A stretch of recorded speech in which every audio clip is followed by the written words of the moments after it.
then you say, well, we've got to fight that. Well, how are we going to fight that? We're going to fight that with a rich, strong civil bureaucracy, civil service. But then what happens is those instances of corruption actually become systematized, because then big businesses and big interests and unions begin to lobby the governments, so that instead of fighting the little instances of corruption, you end up creating institutionalized bureaucratic models that keep ordinary people out of the process. And so that's why virtue plays a very important role, and you can't neglect it. You cannot have a free people if people don't exercise their freedom responsibly. You cannot have a free economy without free and responsible human beings seeking after virtue. One last question for you, Professor Miller. You spoke about Pope Benedict XVI being the greatest mind in Europe.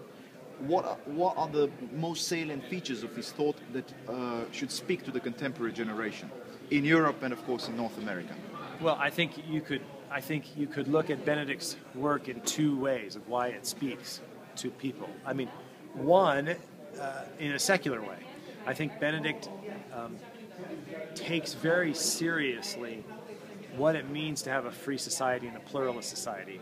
And in a collection of essays by Joseph Ratzinger that in English is called Values in a Time of Upheaval, there are some essays by Ratzinger where he engages what are the pre-political foundations of freedom. What about reason? You know, the West was built on this understanding that reason is not simply an empirical idea. It's not simply, what you can measure, but in fact, reason includes moral reasoning. Questions like justice, truth, beauty, goodness, right, wrong, compassion, kindness, love. All of these things are non-tangible. Right. They're not empirical things, but they are reasonable things. And so, as Benedict points out, politics is in the realm of reason. But when we reject reason, when we repudiate reason, or we reduce it to something empirical. Number one, that's incoherent on its own terms. You can't prove empirically that reason is empirical. So it's even on its own terms, it's incoherent. But number two, it makes politics impossible. Because if politics is not about reason, then politics is about power.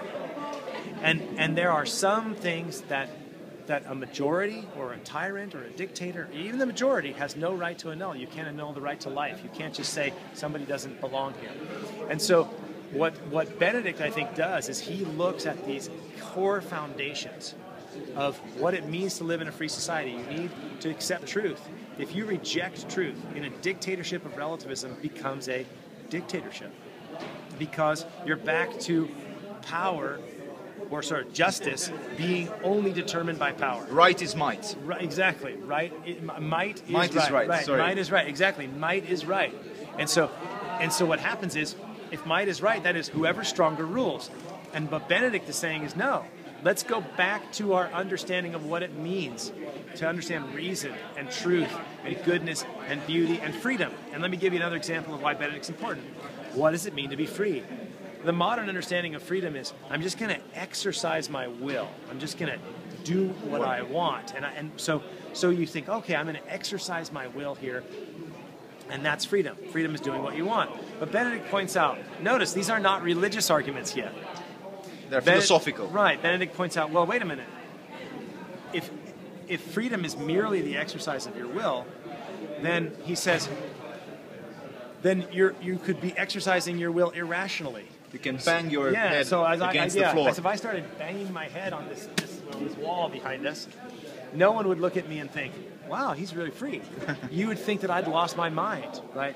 Banging my head is not an act of reason. Therefore, and an irrational will is not a free will. Freedom must be oriented to truth and reason, otherwise it's not free. So Benedict is telling us, he's thinking, listen, if you want to live in free societies, we need to recapture what it means to be free.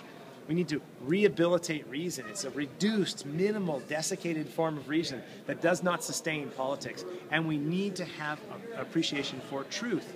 Remember, philosophos, the lover of wisdom, is a seeking after of truth, right? But when you reject truth, you can no longer do philosophy. You do ideology, indoctrination, and this leads to tyranny. There's no way around it. This is history. Whether soft or Whether soft or hard. So So Benedict's, I think, very important in those political areas. Now, also as Roman pontiff and a world-class Theologian. World-class is probably too small for Benedict. Maybe Cosmic. maybe cosmic, historically class theologian. His work on Christianity, his work on his beautiful encyclical Spe Salvi, on hope and progress. He also deals very important political questions of progress. We have tended to put our faith in progress. That if we can just change the political ordering, if we can just improve some scientific research or economics or education, everything will fall into place. And Benedict says no. Progress is not bad in all respects, but it cannot become an idol. If we make an idol out of progress, it's a myth. And so he says, that he brings then, the question is, this religious analysis, what happens? Well, hope, and that is the confident expectation that Jesus Christ will deliver us. Hope tempers progress. It says, look, progress is not bad. You can make progress, but we cannot create heaven on earth. And in Eastern Europe, we know what happened when we tried to create heaven on earth.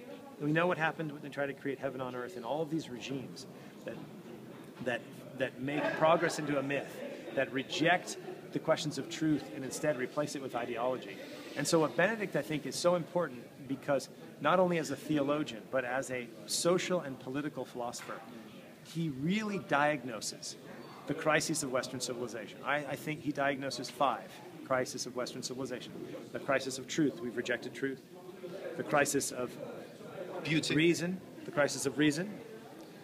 The crisis of progress, that we've made progress into a myth. The crisis of freedom, that we don't understand what freedom is. We've reduced freedom to just exercise the will. And, of course, the crisis of beauty. We've rejected beauty. And so he responds to these on their own terms, as you and I have talked about. He responds to them on their own terms. But then he also provides theological solutions. What are they? They are Jesus Christ is the answer. And then faith, hope, love, and worship. So to each of the crises, he provides an alternative, an answer, a new way of thinking about this theologically.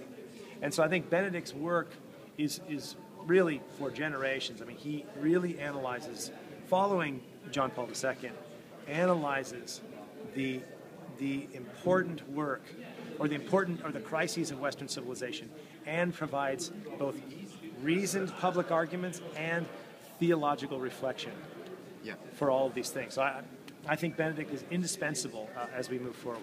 One of the greatest lessons of this event, which is Acton University, of the great work of Benedict and others, is that you are free not only when you choose, but you must choose well in order to be free. Thank you, Professor Miller, and good luck with your work. Thank you very much. Many